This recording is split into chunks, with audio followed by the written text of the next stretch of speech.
Bom dia, agradeço o convite, mais uma oportunidade de expor as ideias, debater sobre um tema que me é muito caro. E digo de início que eu sou um admirador do trabalho extraordinário que o Nassif faz, seja através do Brasiliano, seja através do jornal GGN, que é um portal, um site onde a gente pode ver a análise da notícia, ver os bastidores da notícia. Eu acho que para ficar por dentro hoje do que se passa, tem que ler o jornal GGN.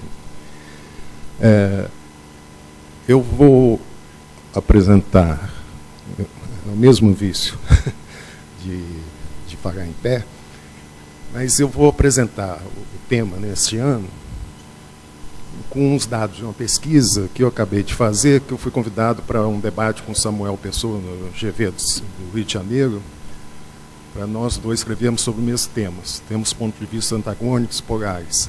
E a ideia é fazer um debate público e publicar em um livro a respeito. Vai ser algo original, fazer um debate entre pessoas de extremos ideológicos, né? Mostrar que é possível o debate a respeito do país com pensamentos distintos. Banco tem 3 funções. Uma, que a gente até a mais usada, mas a menos percebida, porque as pessoas não param para pensar a respeito, que é prover um sistema de pagamentos. O sistema de pagamentos brasileiro está up-to-date em termos mundiais. Online, em tempo real, então é algo que deve ser observado e elogiado. A segunda função é oferecer para o cliente a oportunidade de investimento com segurança, liquidez e rendimento. Esse ponto eu vou explorar na primeira parte. E a terceira função, que é a mais conhecida, que é mais cobrada, que é prover financiamentos. Tá? Dar o crédito. Isso eu vou analisar, seja através da evolução do volume de crédito, a ação anticíclica, e mostrar a chamada cruzada da Dilma, os efeitos da cruzada da Dilma, inclusive sobre a rentabilidade bancária, comparando banco público, banco privado, market share, vou falar desses assuntos. Particularmente nessa pesquisa, eu fiz um trabalho que eu já estava fazendo antes da publicação do livro do Thomas Piketty, o maior best-seller na história da literatura econômica, né, o maior best-seller mundial. E foi ótimo que ele tenha vindo ao Brasil, mas antes dele que tenha sido aprovada a Lei de Acesso às Informações, que com a divulgação de imposto de renda.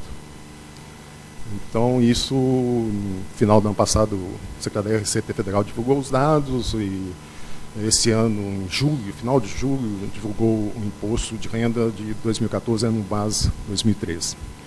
Mas eu vou usar inicialmente uma estatística que é disponível e nem todo mundo, eu nunca vi na imprensa publicada a respeito, que é do Fundo Garantia de Crédito.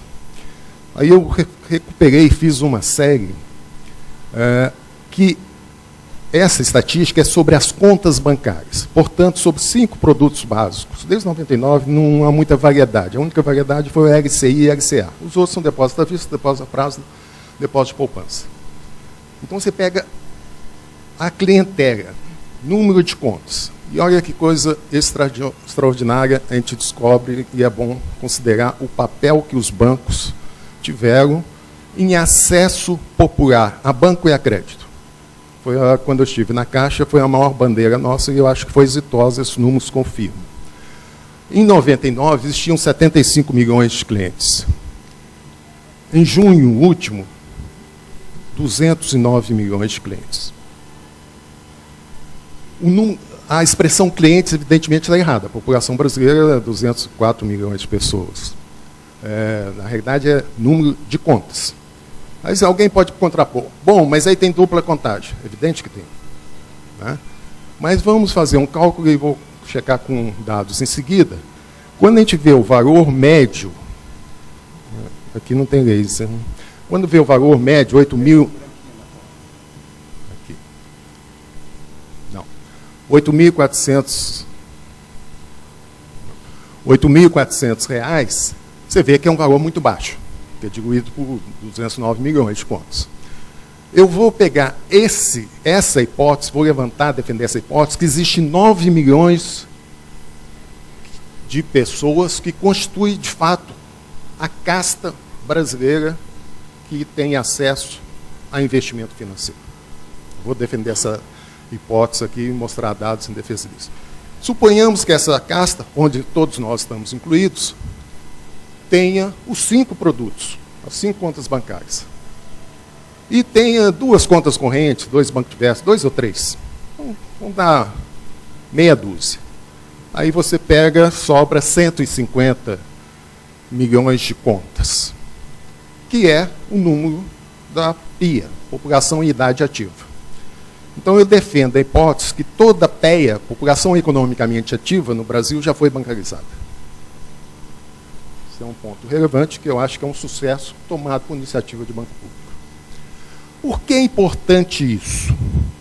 Os números mostram, aumentou 134 milhões no governo do Fernando Henrique, segundo mandato, chegou a aumentar 20 milhões, caiu em 2002, 19 milhões, 33 milhões no primeiro mandato, 36 segundo, governo Dilma, 45 milhões. Ou seja, continuidade de uma política de acesso popular à banca e a crédito, cuja importância, eu fui ghostwriter de uns 4 discursos do Lula, na época eu estava no governo, tudo que era referente a esse tema, eles pediam para eu escrever o discurso. O que era muito emocionante, ver o Lula fazendo discurso com as minhas palavras, improvisando em cima, naturalmente. E ele gostava do discurso, por isso que ele pediu para repetir. E esse ponto que era sintetizado em uma palavra, uma expressão. Com isso, você termina com dinheiro de pobre, dinheiro de rico. É uma possibilidade do pobre se defender da inflação. A estratégia-chave é essa, muito simples de explicar. Que eu acho que foi exitosa. E aí vamos analisar outros números, que é a chamada financiarização, que meus colegas e amigos esquerdistas, como eu, falam financiarização num tom pejorativo, que eu acho que é uma tradição cristã, medieval, antissemita, anti-usuária, eu provoco eles, que eu acho isso muito positivo, bom. Os pobres têm, não são os pobres, eu vou falar claramente, a nossa casta de pessoas formadas em curso superior tem que prover recursos para a sua aposentadoria e prover através de investimento financeiro. O que a gente deve lutar com uma bandeira trabalhista é para que todos tenham esse acesso, essa capacidade de manter o padrão de vida na fase de aposentadoria. E se provenha com isso. Então, o que esses números, com participação dos valores no PIB, você vê que ficou andando de lado até o primeiro mandato do Lula e tal, mas ficou em torno de 1/4 do PIB, né? Crescia, subia e tal. No ano da crise, só para 32%. Uma explicação fácil, o PIB caiu. E os produtos financeiros continuaram a ser capitalizados. Explicação difícil é porque depois mantém esse patamar. Mas o fato é 1/3 do PIB. Aí é pessoas físicas, contas bancárias, tem. Se somasse tesouro diretos, fundos, ações, chega a 54% do PIB. Ou seja, riqueza financeira privada em termos do PIB no Brasil. Tá? Então, houve um processo de bancarização e financiarização. E essa estatística permite um dado extraordinário, que a gente sabe, mas nunca tinha sido medido. E ciência é medição. Então, o que mostra? Apenas 700 mil contas com valor acima de 250 mil não eram protegidas, dá 0,33%. Entretanto, esse 0,33% de contas tem 55% da riqueza financeira. Então, você mostra que dentro da casta existe uma casta nobre. Vamos tentar examinar qual que é essa casta. E aí tem outros dados da Ambima também pouco trabalhados, e eu resolvi fazer uma comparação. Existe 98 milhões de clientes de poupança, o que checa com aqueles 152, esses 98 milhões estão lá dentro. Qual que é a média da depósito poupança? A média é R$ 6.600, o que mostra um valor muito baixo. Entretanto, isso que é impressionante isso aqui. 85 milhões de pessoas, dá 87,4% dos clientes, tem menos de R$ 500 no depósito poupança. Ou seja, tem depósito poupança como se fosse uma conta corrente para não pagar a tarifa. não tem recursos financeiros, não tem reserva financeira nenhuma. 85 milhões de pessoas não tem reserva financeira. Quem tem? E aí, eu não vi ainda nenhum sociólogo fazer essa medição, em termos de riqueza, nós já podemos fazer a estratificação social no Brasil. 9 milhões são esta casta, como eu disse, aqueles 209 milhões, que é redondo. 9 milhões são a casta, sendo a classe média baixa 6 milhões. A classe média alta, pouco menos de 3 milhões. A média da classe média baixa, da classe média em geral, é 82 mil reais de reservas. Dados de junho passado. Classe média baixa tem 45 mil reais e a classe média alta 160 mil reais. Pois bem, Private Bank, que antes era para ser cliente Private Bank, existe 57.505, para ser cliente Private Bank precisava ter 3 milhões de reais. Com o aumento do dólar, hoje ser milionário em dólar é 4 milhões de reais. Provavelmente subiu o nível. Quantos tem esta que eu chamo que é a casta nobre no Brasil? A média de 12 milhões de reais em reservas financeiras. Eu não vou trazer dados de imposto de renda, mas já estou sabendo de cor. Existem 71 mil pessoas com autodeclaração de imposto de renda que têm renda acima de 160 salários mínimos, 126 mil reais no mínimo por mês, 1,5 milhão no mínimo, a média de 4 milhões e 200 mil reais por ano. Essas pessoas, essa é a riqueza financeira, estão naturalmente incluídas aí, 12 milhões de reais, e tem a riqueza total 17 milhões e 17 mil reais, porque tem os ativos imobiliários. Então, esta é o poder dominante no Brasil em termos de riqueza, contado e medido. Tá? O que é isso em representação gráfica? Eu fiz esse gráfico, achei curioso, muito didático, ontem eu dei aula até sobre isso. 1% naquela pizza da esquerda é o cliente Private Bank. 32% classe média alta, 2/3, 67% classe média baixa. E os párias? Existem párias indianos e os párias brasileiros. São os depositantes de poupança que têm importância. Isso é curioso. Daqueles 98 milhões, que eu falei, 85 não tem crédito, mas o restante são 643 bilhões de reais captados em poupança. O Private Bank capta 700 bilhões e os fundos e as contas bancárias, nesses fundos estão incluídos os depósitos também, 740 bilhões. Então, esses são 3/3. Aqui está a divisão. 3/3 que é o fund brasileiro de pessoa física. Dá 2 trilhões e pouco. 2 trilhões e 76 bilhões. Muito bem, vamos adiante. Vamos completar essa estratificação social. E aí eu fiquei muito impressionado, dei um nome provisório que seja, até não achar outro melhor, da regra dos 9. Estou naquela idade, preciso simplificar, fazer algoritmos para pensar. Regra dos 9 significa o quê? Eu me perguntei, quantas pessoas têm curso superior no Brasil?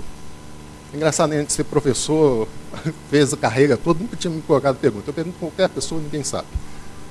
Aí eu pesquisei que são 9 milhões de pessoas com curso superior. 450 mil pessoas com mestrado. E com doutorado, 170 mil pessoas. Já estou conseguindo convencer meus alunos todos a fazerem pós-graduação com isso. Por quê? A chance de ficar no 1% mais rico aumenta extraordinariamente. Para ter uma ideia, o que é isso? Uma pessoa com curso superior, no Brasil, recebe 157% a mais de uma pessoa só com ensino médio. Nos países ricos da OCDE, é 57%. Ou seja, 100 pontos percentuais a mais no Brasil. O fato de ser curso superior. Então, é crucial essa primeira divisão. Aí peguei outra fonte. IBGE, população ocupada, 9%, regra dos 9. Recebe acima de 5 salários mínimos, 4 mil reais. 9% da população. Peguei a fonte renda familiar. Classe A e B, com aqueles valores, 10%. com a mobilidade social que houve, o último dado é 10%, ou seja, continua parecendo ser o mesmo pessoal. E aí, peguei, no último domingo, as faixas A e B1 da ABEP, da classificação deste ano. Representa mais ou menos cada classe 5%. No caso, a classe A e B, acima de 16 mil, a B1, 8 mil reais, dá 7% dos consumidores, cuja participação no consumo é 4 vezes maior, 28%. Então, 7% das pessoas consumidores tem 28%. Por isso, a estratégia das multinacionais anterior, dos bancos, Citibank, etc., banco estrangeiro, que só queria atender esta casta. Não é verdade? O que é o Citibank no Brasil? Era visado para as grandes corporações norte-americanas e pessoas da colônias estrangeiras. Alta renda, altíssima renda. E, por isso, quem não acompanha a mobilidade social no Brasil, quem não aposta no Brasil, perde. Não consegue competir com os bancos brasileiros. Por quê? É expressivo, 28% de consumo, mas como mostra, o fund também não é só desse pessoal. Tá? Então, tem que entender Brasil para se dar. E o último dado, curiosamente, é um dado difícil de achar, mas saiu uma notícia recente, 9 milhões de pessoas têm PGBL e VGBL. Regra dos 9? Sem dúvida. 6 fontes distintas, todas para o mesmo universo da nossa casta. Tá? Então, riqueza financeira, a concentração é muito, mas muito maior que a concentração de renda, a concentração de riqueza. E mostra perfeitamente que é a estratificação do Brasil. Aí eu fiz outros testes curiosos. Quanto foi Selic na era neoliberal? 95, 2002. A média da Selic nominal, 24,6%. Selic real, juro real, 15% ao ano. Eu queria saber como enriqueceu essa nossa casa. 15% ao ano. E aí o salário real. Enquanto a renda do capital subia 15% ao ano, a renda do trabalho caía, em termos reais, 1% ao ano. Guarda esse número. E aí qual é o papel de banco público que vocês devem estar perguntando com isso? Desemprego médio, no período. Tendência de alta. Vai de 8,4 para 11,7. Tá? Tendência nítida de alta. Explica a queda do salário real. Inclusive o baixo poder de barganha. Vamos comparar com a era social desenvolvimentista, onde bancos passaram a ter um papel ativo. Porque o debate, na segunda metade dos anos 90, era a privatização dos bancos estaduais, ameaça de privatização dos bancos federais.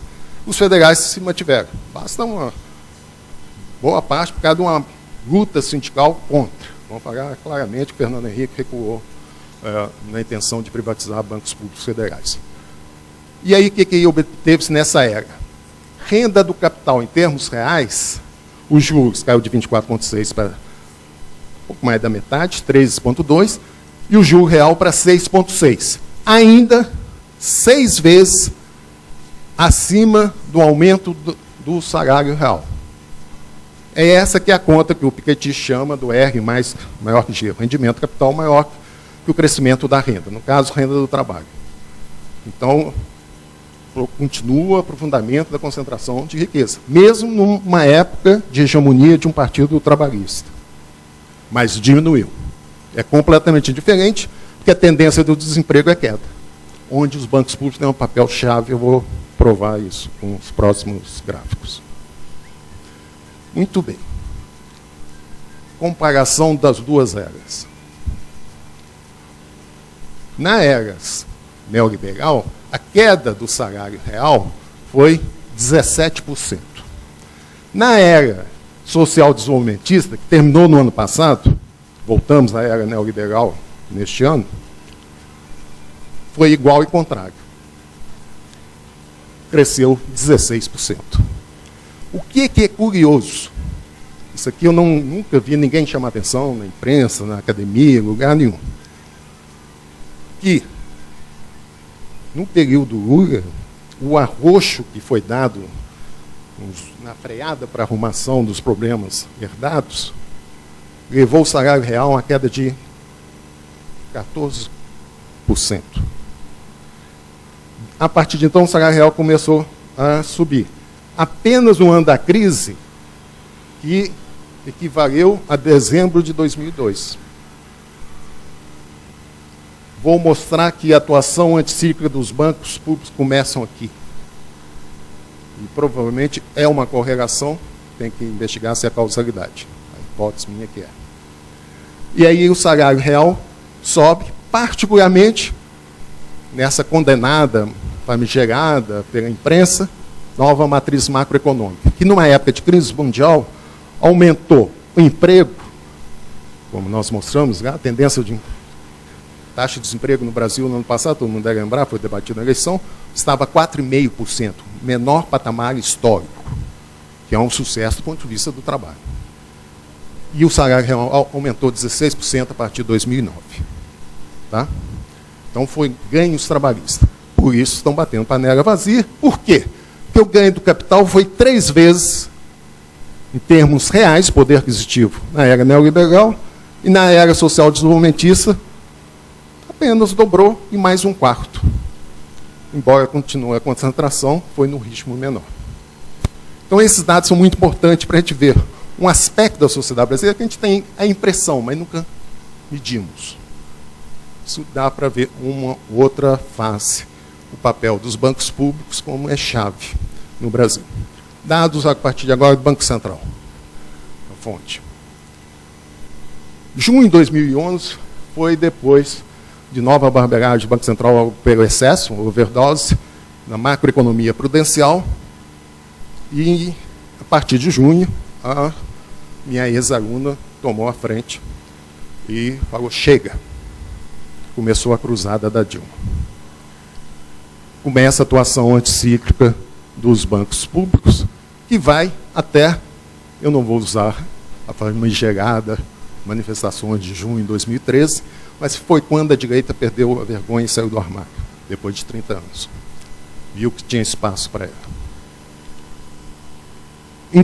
O susto foi tão grande que eu acho que o erro não foi da matriz macroeconômica, das cruzadas contra juros altos. Qualquer um que vê estatística internacional vê que os juros brasileiros são um absurdo comparativamente a outros países do mundo. O erro foi ter interrompido bruscamente essa política. Reversão súbita geralmente não dá certo em economia. Você vê que a partir daí os bancos públicos vão diminuindo o crédito, e eu vou mostrar depois a parte dos juros. Tá? E hoje é uma convergência para um patamar abaixo de 10, quando muito tempo ficou acima de 20. Mas eu vou detalhar para você entender o que se passou. O market share, durante a crise, os bancos públicos empatam com os bancos privados. E depois daquela reação da Dilma contra a macroeconomia prudencial, resolveu coordenar o Banco Central com o Ministério da Fazenda, coisa que não foi feita no primeiro mandato, na época Meirelles, que ameaça voltar. Aí abre a boca do lobo, do jacaré, que o market share hoje, banco público, 55%, e dos bancos privados, 30%. Não devem estar satisfeitos com o governo. Fica batendo panela, não ele, mas defensores dessa riqueza. E por que isso? Porque no início da crise, todos os bancos privados frearam, e os bancos públicos, que tomam decisão não baseada em expectativas do mercado, mas baseada em políticas públicas, não, portanto, não ficar contaminado, ter expectativas pessimistas, cresceram o crédito 55% no início da crise. Então ganharam o market share. Mas pela inatividade dos outros, pela passividade dos outros, pela vontade própria dos outros de frear. E os bancos públicos continuaram com as políticas públicas. Muito bem. Vamos ver o efeito disso. Aqui não está o BNDES, eu deixo para os dois que vão seguir, né, pagar a respeito do BNDES. Aqui só bancos comerciais. Na programação inicial tinha sido convidado, provavelmente foi convidado, não puderam vir, o presidente do Banco do Brasil e da Caixa. Né? Eu queria mostrar esses dados e perguntar a eles. Ia criar uma saia justa. A Caixa Econômica Federal Uma participação no mercado de crédito subiu de 14,4% para 26,1%. E o Banco do Brasil ficou em torno dos 24%. Manteve-se no mesmo patamar. Evidente que chama atenção esses números. Mas a explicação é uma explicação, a minha hipótese, aliás, eu falei com o Guido Mantega na primeira reunião que ele teve quando ele assumiu na Febraban, ele perguntou para os banqueiros, como que eu faço para aumentar a relação crédito-PIB? Os banqueiros fizeram um certo Lourenço, falaram nada. E aí eu estava representando a Caixa, falei, aumente o crédito imobiliário. Porque é um crédito de longo prazo, 20, 30, 35 anos, que entra na estatística e não sai. Ganha, a cada ano vai só acumulando esse crédito imobiliário. E aí explica ganho da participação do crédito, hoje já é acima do Banco Brasil, dado do Banco Central isso. A Caixa era tinha a maior carteira de crédito da América Latina até o ajuste em 2001. Então está voltando o que foi no passado. Tá? Crédito imobiliário sustenta em longo prazo. É normal isso. Tanto que o Banco Brasil entrou em crédito imobiliário. Muito bem. E capitalização dos bancos, para a gente entender essa condenação, porque o Tesouro Nacional fez repasse para os bancos públicos federais, fazer CPI do BNDES. Por que foi feito isso? Os efeitos nós já vimos. Conseguiu a menor taxa de desemprego da história do Brasil numa época de crise mundial. Esse foi o efeito. E o custo? Caixa Econômica Federal continuou 4% em termos de capitais. Dados do Banco Central. O Banco do Brasil ficou 9%, 10%. Ou seja, simplesmente manteve o mercado. Não foi dinheiro tirado do mercado para capitalizar. Foi dinheiro que o Tesouro Nacional conseguia espaço no mercado de crédito, captar em longo prazo, fundo de longo prazo, no título de dívida pública, e repassava uma política extremamente inteligente, que quem fez? Os BRICS, que foram os maiores países emergentes do mundo, com maior taxa de crescimento na época de crise. E a Índia, a Rússia e a China têm bancos públicos com uma participação maior que a do Brasil, mesmo chegando considerando 55%. Então é aí que você vê a importância de ter esse instrumento, né, ativo. Vamos comparar, eu comparei os dados só para facilitava isso, dezembro de 2009, digamos, já tinha o combate à crise, a participação que eu chamo dos BIBICs. BIBICs substituíram os RUBIs. Antigamente eu falava RUBIs. Real, Unibanco, Bradesco, Itaú e Safra, para dar um plural. RUBIs. Tá? E agora eu chamo BIBICs. Brasil, Bradesco, Itaú, Caixa e Santander. Eu digo para os meus alunos que a concentração bancária foi feita no país para facilitar meu trabalho. Como eu sou um pesquisador de banco, meia dúzia eu falo do universo. Então eu agradeço muito a concentração bancária, porque esses BIBICs representavam, em 2009, 82%. No último dado, 2014, 86%. Aumentaram a participação deles, o market share na operações de crédito.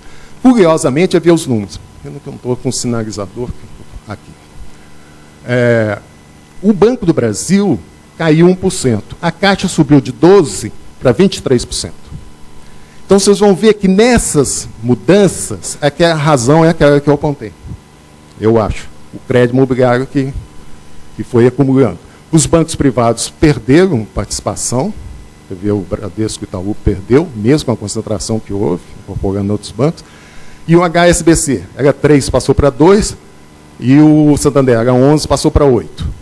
Ou seja, a Caixa que conseguiu o market share, e que foi mais atuante na cruzada da Dilma, que eu vou mostrar. Tá? Patrimônio líquido, capitalização. O universo continua mesmo, 76%, 76%.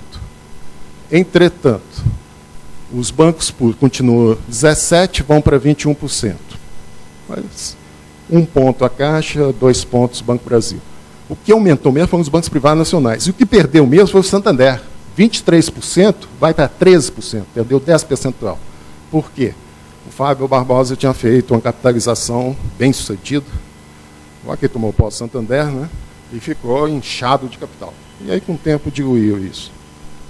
Perdeu, não foi feito.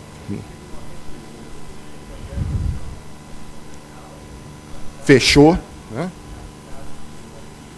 E na crise mandaram 15 bi para a Espanha. Para ajudar a Espanha. E hoje, se eu não me engano, o lucro do Santander no Brasil é 27% do grupo mundial, se não me engano. Acho que isso assim não é maior do que na Espanha. Era.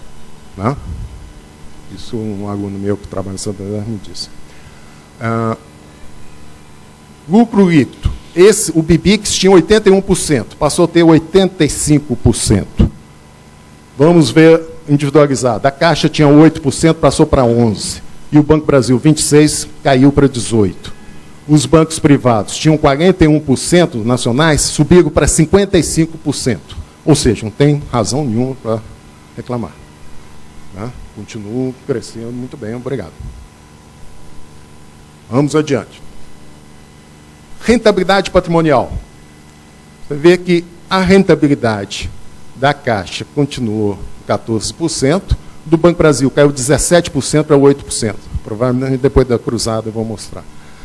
Os bancos privados continuaram dos 10%, de maneira similar, e os estrangeiros. Explica a razão do HSBC ter sido vendido para o Bradesco. O HSBC tinha 6%, caiu para menos 5%, passou a dar prejuízo. E aí já foi vendido para o Bradesco. Não conseguiu competir no mercado, na cultura brasileira. Por N razões, se quiser, no debate a gente discute isso. A alavancagem. Perceba a alavancagem da crédito. E isso explica a rentabilidade. É o único banco que tem um pequeno capital e alavanca mais que os outros. Os bancos privados não alavancam crédito muito, 55,6%. O Banco Brasil é mais que os bancos privados e os estrangeiros menos que a Caixa. Então, a Caixa alavanca crédito. Isso propicia maior rentabilidade. Tá? Cruzada da Dilma. A última parte. Taxa de juros, eu acho que qualquer pessoa sensata, independentemente da linha de pensamento econômico, não ideológico, percebe que os juros no Brasil precisavam ser caídos. Tem uma política de diminuição dos juros. Foi bem sucedida até dezembro de 2002, começa a retomar. Isso aqui é recursos livres, pessoa física. E vai dar em quase 60%. Esse aqui está no período mais recente, até agosto de 2015. Então, passou 60% os juros médios de crédito recursos livres. Subiu de 50% para mais de 60%. Então, é altíssimo. Isso é uma média. Se pagar em cartão de crédito, a média está 405%. A média de todos os bancos. Tem bancos que cobram 687% ao ano. Cartão de crédito. O pontilhado é esse aqui, abaixo de 10%, que explica como o Brasil funciona, com juros tão altos. Porque tem o crédito direcionado, cuja maioria é concedida por banco público. E por isso que faz parte do BRIBIX, senão seria apenas RICs. Né? Tornou-se BRIBIX porque tem bancos públicos que fazem crédito com taxa assim, abaixo de 10%, que é uma política inteligente. Crédito, consumo, que é muito caro. Mas o crédito à infraestrutura é barato, competitivo em termos internacionais. Taxa de juros para pessoa jurídica. Você vê que o desenho é muito similar, é muito semelhante, o mesmo nível da taxa de juros é muito semelhante. Tá? Vamos adiante. Efeito dessa política de diminuir a taxa de juros. A rentabilidade dos bancos, que todo balanço a imprensa cobra, que é um absurdo e tal, não é da crise, só os bancos crescem o lucro. A rentabilidade dos bancos pode vir, os bancos públicos caíram, e particularmente aqui que começa a cruzada da Dilma, cai. Entretanto, em junho de 2003, já estava, no primeiro semestre de 2003, estava em alta a rentabilidade. E depois que cai. E recentemente, tanto os privados como os públicos caíram. Nesse período que caem os bancos públicos, aumentam os dos privados.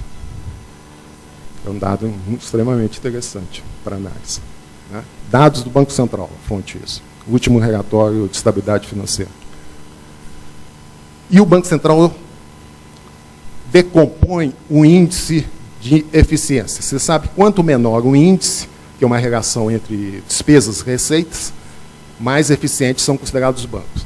Então, historicamente, os bancos privados são um pouco mais eficientes que os bancos públicos. E ambos começaram a melhorar seu índice quando cai a partir de dezembro de 2013. Então, a partir de 2014 que melhora um pouco a eficiência. Mas está um patamar histórico que eu vou mostrar depois. O que esse dado imediatamente chama a atenção? É a barra marrom. Despesa de pessoal. Por que banco público tem maior despesa pessoal? Ah, porque é um monte de gente como ele. Né? O famoso Elcio. Não, é porque faz atividades que nenhum outros bancos no mundo faz tudo. A Caixa faz de loteria, FGTS, depósitos judiciais, tem uma série de especificidades, cobrança de ativos inadimplentes do passado, terceirização na área imobiliária. Só o número de advogados da Caixa, devo estar desatualizado, era mais de 1.000. Era a maior fonte de pendências judiciais devido ao passado lá da crise subprime brasileira, que foi nos anos 80. Então, tem uma série de despesas de pessoal que é bem maior que os bancos privados que não fazem essas atividades. Vamos comparar. Índice de eficiência, e é a última quadro. O índice de eficiência, se você compara os dois períodos, piorou em todos os bancos. No global dos BPIX era menos 64, passou para menos 85. Então, em geral, foi pior. E você vê que 20 pontos percentuais a mais dos bancos estrangeiros foram que mais pioraram a eficiência, particularmente do HSBC, que teve prejuízo. A índice de eficiência passou para ser 150. É negativo porque a despesa é considerada negativa. Tá? Você faz o quociente da negativa. E aí, os bancos privados nacionais pioraram 30 pontos em termos de piora de eficiência, e os bancos públicos pioraram menos, de 12 pontos percentuais. E a Caixa ficou praticamente no mesmo patamar. Quem piorou mesmo a eficiência foi o Banco do Brasil. Qual que é a dedução disso? Que o banco mais atuante, que ganhou mais market share, que competiu mais, forçou a taxa de juros, fazendo a política de cruzada da Dilma, obteve melhores resultados. Obviamente tem uma especificidade, por causa do crédito imobiliário, que é uma carência fundamental na sociedade brasileira, todos nós estamos de acordo a respeito. Claro? Portanto, era isso que eu queria falar para vocês. Muito obrigado.